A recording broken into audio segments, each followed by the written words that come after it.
네, 시사에서 과학을 따로 떼어넣어서 다루는 시간입니다. 네, 과학 팟캐스트 부동의 1위 과학하고 앉아있네 진행자 원종우 씨 나오셨습니다. 안녕하십니까? 안녕하세요. 네, 지난 2시간 저희가 이제 외계인에서 굉장히 떠들어댔습니다. 네, 시사 방송인데 외계인 있니 없니, 외계인 출방비 막 걱정하고 외계인이 품위 받아서 수장비 받았는데 그거 여기 지구까지 날라와서 잠시 사진 찍히고 가겠냐 뭐. 네네. 그러니까 외계인과 관련된 사진들 대부분은 사실이 아닐 가능성이 높다고 과학자들이 생각하고 있다. 네네. 정통 과학자들은. 예. 출장비 때문에. 그렇죠. 그리고 또 골디락스 존 기억나시나요? 기억납니다. 네네. 네. 내용이 혹시 생각나시나요? 골디락스. 네. 골디락스라는 단어만 지금 외워오고 있어요. 지구같이 이제 지구가. 생명이 살 수 있는 네네. 그런 지역이죠. 네. 왜 골디락스라고 했었죠? 곰 3마리가 있는 집에 애가 들어갔다가 따뜻한 수프를 먹었다. 뜨거운 거 안 먹고 찬 거 안 먹고. 그래서 이제 그 온도가 가장 적당한 것을 골디락스 존이라고 한다. 곰 3마리가 얘기하다가. 그런 비슷한 얘기인 것 같아요. 네. 네. 자, 골디락스 존까지 했는데 오늘은 또 무슨 얘기입니까? 오늘 일단은 딴 얘기를 좀 시작을 할게요. 외계인 얘기 너무 많이 했으니까. 예, 네. 결국 외계인 얘기로 가겠지만. 기승전 외계인으로. 네. 오늘은 어떤 얘기부터 시작해서 외계인으로 가나요? 네네. 독일 연방 상원이 2030년부터 내연기관을 사용하는 자동차 인정을 안 하겠다고 결의를 했습니다. 저도 이 뉴스 봤어요. 이거 굉장히 파격적인 예. 뉴스예요. 그러니까 2030년부터는 그 소위 가솔린 엔진. 예. 우리가 지금 흔히 생각하는 그런 자동차 가솔린, 디젤, LPG 뭐 이런 거 다 안 되는 거죠. 그런 내연기관을 가진 차들은 신규 등록을 안 해주겠다. 예, 그렇습니다. 차량 못 움직이게 하겠다는 거죠. 이런. 뭐 다니던 거는 좀 다니게 하겠지만 그렇죠. 새 차가 이제 나올 수가 없는 상태가 되니까 그렇죠. 전기차, 전기차, 수소차 이런 것만 그러니까 공해물질이 전혀 없는 차만 승인을 하겠다는 이게 얘기죠. 엄청나게 파격적인 결정이에요. 굉장히 놀라운 결정이고요. 이게 이제 EU 전체에 영향을 미치게 되거든요. 결국은. 이게 조금 역사적으로 보면 독일에서 실제로 가솔린 엔진 그리고 가솔린 자동차 처음 탄생했거든요. 그렇죠. 네. 네. 그 다임러, 예, 벤츠. 예. 네. 바로 그렇습니다. 자동차를 이제 만들었다고도 할 수 있는 나라인데 내연기관 자동차를 네. 그걸 이제 자기네가 이제 유종의 미를 거두겠다는 얘기인지 그러니까요. 이런 분위기가 이제 확산이 될 것 같고 이제 EU에도 퍼지고 하면 이게 확정된 건 아니죠. 거의 확정된 것 같더라고요. 네. 독일 내에서는 확정이 됐고 이제 EU의 승인을 받은 EU 전체에서도 이게 적용이 될 수 있는 그런 방향으로 가겠다는 얘기고요. 결국은 이제 전기차 세상으로 이제 뭐 친환경. 예. 네. 뭐 그러니까 매연 뽑는 거 더 이상 안 한다는 거죠. 네, 전혀 안 하겠다. 그게 아주 멀리도 아니에요. 지금 2016년인데 14년 후. 그렇죠. 네. 네. 그때까지 14년 동안에 충분히 작동이 잘 되는 이런 자동차들이 많이 나오지 않으면 네. 이게 문제가 생길 수 있는 시장에 게다가 여기 독일이 자동차 굉장히 많이 만드는 나라 아니겠습니까? 그리고 독일이 예를 들어서 14년 만에 죄송합니다.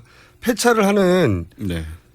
폐차를 해야 될 만큼 자동차의 그 내구성이 떨어진 차를 만드는 나라가 아니거든 말이죠. 그렇죠. 14년이면 아주 잘 굴러와요. 맞죠. 네. 근데 그런 차들은 봐주지만 네. 이미 쓰고 있는 차는 봐주지만 2030년에 생산돼서 등록하는 건 안 해주겠다. 그렇죠. 그런 얘기고요. 그래서 유종의 미를 아무튼 거두겠다는 얘기인 것 같고 이 굉장히 파급효과가 클 것 같고 또 수입차에도 적용이 되기 때문에 수입도. 예, 자기네 한마디로 독일 내 길거리에 이제 매연을 뽑는 차는 못 다니게 하겠다는 얘기입니다, 거의. 정말 파격적인 결정입니다. 예. 그리고 그게 상원에서 나왔고 이제 통과될 것 같고 통과되면 EU 전체로 확대될 수 있다. 네, 일단 독일 내에서는 결의안이 통과됐고 그래요? EU 쪽에서 이제 통과를 시키려고 하는데 독일이 사실 EU의 의장국이나 다름이 없기 때문에 그렇죠. 돈이 많아서. 예, 그 방향으로 갈 것이다. 그러면은 유럽 대륙에서 매연을 뿜는 가솔린 엔진이나 혹은 뭐 디젤 디젤이나, 엔진, 네. 내연기관 차량은 사라지는 게 이제 전체적인 추세가 되고 2030년쯤 되면 아마 사실상 거의 없어지지 않을까 하는 생각이 들어요. 이 뉴스를 첫 뉴스로 뽑은 이유는 뭡니까? 일단 좀 중요하고요. 사실 이 문제가 과학이 아닌 것 같지만 결국은 이제 기술 발전으로 이게 그렇죠. 가능해진 거고 과학이죠. 에너지 얘기거든요. 네. 그러니까 전기지만 이제 우리가 결국은 한 에너지를 사용하던 시대에서 다른 에너지를 사용하는 시대로 옮겨가는 굉장히 중요한 이제 지표가 되기 때문에 우리나라의 대표적인 현대자동차 같은 네. 자동차 메이커가 이런 변화의 추세에 제대로 준비됐나 모르겠어요. 준비가 좀 늦죠. 확실히 늦습니다. 일단 배터리 문제라든가 여러 가지로 해외 자동차들에 비해서 아직 전기차가 좀 떨어져요. 늦어요. 그 가장 유명한 전기차인 테슬라 같은 경우에는 우리나라는 뭐 그다지 보급이 안 됐지만 네. 해외에서는 이제 거기는 주유소가 아니라 이제 충전기가 있어야 되니까. 네. 죄송합니다. 그게 점점 늘어나고 있다고 하던데. 게다가 이제 앞으로는 배터리를 휴대폰 배터리 교체하듯이 네. 주유소 같은 데서 그냥 배터리를 통째로 교체해주는 구조가 됩니다. 아, 꽂아서 충전하는 게 아니라. 시간 걸리니까. 네. 예, 그렇게 되면 이제 3분 만에 기름 넣는 것보다 더 빨리 그런 생각을 또 이제 하고 있어요? 예. 그러면 자동차 쭉 들어가가지고 2개 껴줘 배터리. 예, 그럼 와가지고 툭툭 바꿔 껴주고 가고. 그건 뭐 못할 게 뭐가 있나 생각하면 그렇잖아요. 그런 시대가 오겠네요. 네네. 그러니까 뭐 인프라가 갖춰지고 있다고 조금씩. 멀리 가면 엑스트라로 3개 껴줘. 뭐 그렇게 하자 할지 모르겠습니다만은. 그런 시대가 올 수 있겠네요. 예, 뭐 실제로 준비하고 있으니까 올 겁니다 분명히. 휴대폰하고 똑같이 생각하면 될 거 아닙니까? 똑같죠. 여분으로 가지고 있을 수 있고. 네. 휴대폰도 원래 들어있는 거 말고 시중에서 상업적으로 파는 보충 배터리도 있잖아요. 보완하는 배터리. 그렇죠. 엑스트라 배터리. 그런 것도 나올 수도 있고. 그런 식으로 가겠죠. 지금은 배터리로 예를 들어 우리나라 기준으로 서울 부산을 왕복할 수 없는데. 없습니다. 그때가 되면 가능할 것이다. 얼마든지 가능하죠. 기름 넣는 거랑 똑같은 방식이 되니까. 이거는 그 단순히 자동차의 전제가 바뀐다는 사원이 아니라 지구의 환경부터 산업 전반까지 그렇죠. 도로 그리고 자동차 전기 자동차는 굉장히 조용하거든요. 엄청 조용하죠. 내연기관 그러니까 폭파하고 네. 흡입 배출 이게 없기 때문에 있는지 없는지만 모르게 조용하단 말이죠. 엄청나게 환경이 바뀌는 거죠 사실. 네. 그래서 이제 골목 같은 데서 저속할 때는 일부러 차 소리가 나오게 만들어요. 예. 사람들이 알게. 예. 너무 조용하니까. 말이 되네요. 네. 그런데 이게 외계인하고 무슨 상관이 있습니까? 상관이 물론 없습니다. 근데 이제 굳이 한번 끼워 넣어 보자면 네. 이렇게 이제 한 시대가 끝나고 다른 에너지 시대가 되고 네. 이런 식으로 계속 가다 보면 우리도 우주 여행을 할 수 있는 제가 오프닝에 그 얘기 했었어요. 예. 발사체 기술조차도 없다. 네네네. 아직은 그렇죠. 네. 근데 아무튼 크게 보면은 이제 이런 식으로 가다 보면은 항성간 여행을 할 수 있는 그런 에너지들도 우리가 미래에는 찾게 되지 않을까. 당연히 그렇겠죠. 그런 의미에서 이제 외계인으로 한번 또 접근을 해보자라는. 그래서 한번 해보세요. 예, 해보겠습니다. 무슨 얘기가 나올까? 예, 연결 안 되고요. 그냥 미리 준비됐던 얘기를 하겠습니다. 네. 한 가지 얘기를 드리면 이 에너지라는 것이 우리가 지난번에 말씀드렸던 그 4.3광년 떨어진 네. 가장 가까운 태양계가 있다고 했지 않습니까? 우리랑. 거기까지 지금은 한 4, 5만 년 걸리는데 이론이 있어요. 초광석 이론이 있습니다. 있기는. 네.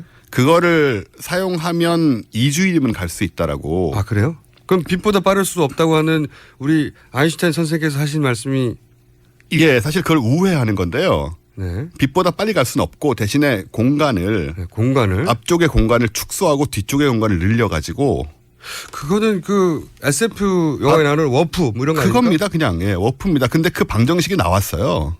그래요? 그게 그냥 상상이 아니라 과학계에서 검증된 수학 방정식으로 나왔어요? 네, 20년 전에 이미 나왔고요. 아하. 그걸 지금 나사에서 사실은 아주 작은 물체들로 실험을 하고 있습니다. 이거 좀 충격적이죠. 워프가 만화나 영화에만 나오는 얘기인 줄 알았더니 실제로 실험을 하고 있어요. 그 수학 방정식을. 입자 분자 차원에서 실험을 하고 있고. 실험이 어느 정도 성공 중입니까? 아주 작은 데서는 조금 이루어지고 있다고 하는데 이렇게 많이 밝혀지진 않고 있고요. 실제로 나사 안에 이제 이글 프로젝트라고 해서 그 해럴드 화이트 박사라는 사람이 끌고 가는 그 프로젝트 팀이 있고요. 네. 이 방정식 자체는 오류가 없습니다. 방정식은 수학적으로 완벽하고. 네네. 근데 그걸 우리가 과연 구현할 수 있느냐의 문제네요. 에너지의 문제인 거죠. 에너지가 너무 많이 드니까. 우리 지구가 지금 가지고 있는 재래 에너지. 뭐 화석 에너지 이런 거 가지고는 어림도 없다. 전부 다 합쳐도 안 되고요. 그러니까 우리가 그 4.3광년 떨어진 것까지 가려면 목성을 한꺼번에 없앨 정도의 에너지가 필요합니다.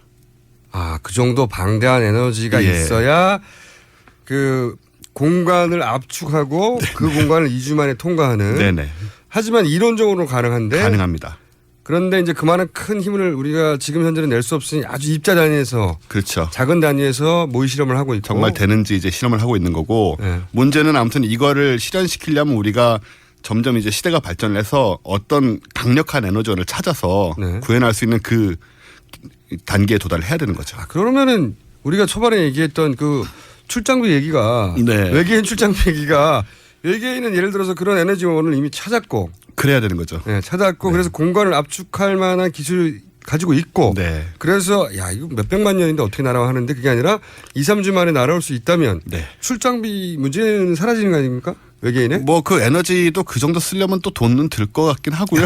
그래서 뭐 이게 승인이 잘 결제가 날렸는지 모르겠는데 아무튼 근데 있습니다. 그러니까 네. 지금까지 우리가 만화인 줄 알았던 네. 공간 워프는 그 나사에서 실제로 연구하고 있고 그 공식은 수학적으로 완벽하다. 네, 그 멕시코의 알큐비에르 박사라는 사람이 만들었고요. 그 공식을 그건 이제 SF를 보다가 이 사람이 스타트랙 같은 걸 보다가 자기가 하고 싶어가지고 만든 겁니다. 방정식을. 거꾸로 그런 예, 예. 그 문화예술 분야에서의 상상력이 네. 과학자를 자극해서 실제 과학자가 그걸 찾아냈다. 예, 그런 게 굉장히 많습니다. 과학 쪽에는. 그래요? 심지어 경제학에도 있습니다. 예, 노벨 경제학상 받은 분이 아시모프 단편을 장편 소설 파운데이션을 보다가 예. 거기 나온 개념을 자기가 공부하고 싶었는데 없어서 대신 경제학을 공부해서 노벨상을 탄 경우도 있고요. 그래요? 예, 뭐 이런 SF 특히 스타트랙이라든가 뭐 아이작 아시모프라든가 아서 클락 같은 유명한 작가들이 남긴 작품들은 지금 세대 과학자들한테 엄청나게 지금 한 40, 50대들 네. 엄청나게 큰 영향을 줬고요. 그걸 뭐 해보려다가 나온 것들이 많습니다. 실제로. 아니 그래서 저도 우리 그 대선 후보들이 네. 지금 밥 먹는 문제만 계속 얘기하고 있는데 경제 이야기 근데 이런 얘기를 좀 했으면 좋겠어요. 사실 생각해 보면 서구에서 전기기 기관차 네. 나왔을 때 혹은 뭐 산업혁명 있을 때 우리는 마차 끌었단 말이죠. 그렇죠. 그 격차가 지금까지 이어지는 거예요. 이어집니다. 사실. 네. 네. 그런데 지금의 격차, 지금 우주를 다루는 기술의 격차가 그보다 더 벌어졌어요. 우리는. 네. 그런데 여전히 밥 먹는 얘기만 한다는 것은 한 국가의 리더로 10년, 100년을 얘기할 사람 그게 당장표가 안 될지 모르겠지만 네. 좀 그런 리더도 보고 싶거든요. 아쉬워요. 그렇죠. 그래도 뭐 약간 희망적인 말씀을 드리자면 지난번에 말씀드렸던 그 망원경 3개. 네. 예, KMT넷이라고 왜 남반구에 3개의 망원경을 설치해서 24시간 밤하늘 본다고 말씀드렸잖아요. 그건 세계 최초라고. 하는. 예, 네. 그건 세계 최초고 또 하나 우리가 프로젝트가 있습니다. 이게 자이언트 마젤란 텔레스코프라고요. 이름도 아주 거창하죠. 이름이 이렇게 우리나라 프로젝트인데 이게 어려워요? 이게 10개국 이제 연합 프로젝트인데요. 근데 우리나라 들어갔다. 우리나라가 10%를 망원경이 1조짜리입니다. 1조 왜냐하면 크기가 25m거든요. 렌즈 크기가. 렌즈 크기만 지금 우리나라 제일 큰 게 1.8m거든요. 1.8m인데 25m라고. 예, 세계에서 가장 큰 것도 한 10m 수준인데 이거를 이제 렌즈 8장을 사실은 거울이죠. 요즘은 이제 거울을 쓰는데요. 거울 8장을 붙여가지고 이제 25m 렌즈 크기를 구현을 합니다. 이게 한 2025년쯤 완공될 예정인데 여기에 10% 지분을 투자를 했어요. 1,000억 원을 투자를 했고. 그래서 요거를 이제 가동이 되면 지난번에 말씀드렸던 그 외계 행성을 찾은 다음에 네. 그 외계 행성의 대기 같은 거를 이제 이걸로 들여다볼 수가 있습니다. 원체 크니까 망원경이. 거기에 이제 대기에 뭐가 있냐에 따라서 생명이 있을 거다 없을 거다 판단할 수 있고. 그렇군요. 그러면 오늘 핵심 이야기는 그 에너지원에 관한 네. 얘기. 그러니까 가솔린 더 이상 쓰지 않는 세계가 우리 네. 예상보다 빨리 올 거다. 네네. 독일은 이미 시작했다. 강요된다는 거죠 거의. 네. 그리고 과학계에서 이 워프 네. 이론적으로 가능하고서 공식도 있다. 네. 마지막으로 요거 아는 척하기 위해서 그 사람 이름이 뭐라고요? 헤럴드 화이트 박사요. 헤럴드 화이트 박사가 뭘 보다가요? 저 알큐비에르라는 멕시코 과학자가 이론을 만들어냈고요. 네. 스타트랙을 보다가. 스타트랙을 보다가. 네. 헤럴드 화이트 박사가 나사에서 지금 실험을 하고 있습니다. 헤럴드 화이트 이름 나사에서 멋있죠? 워프 네. 연구하고 있다. 네. 오늘의 가장 중요한 정보였습니다. 네, 여기까지 하겠습니다. 지금까지 원정우 씨였습니다. 저는 내일 다시 뵙겠습니다. 안녕.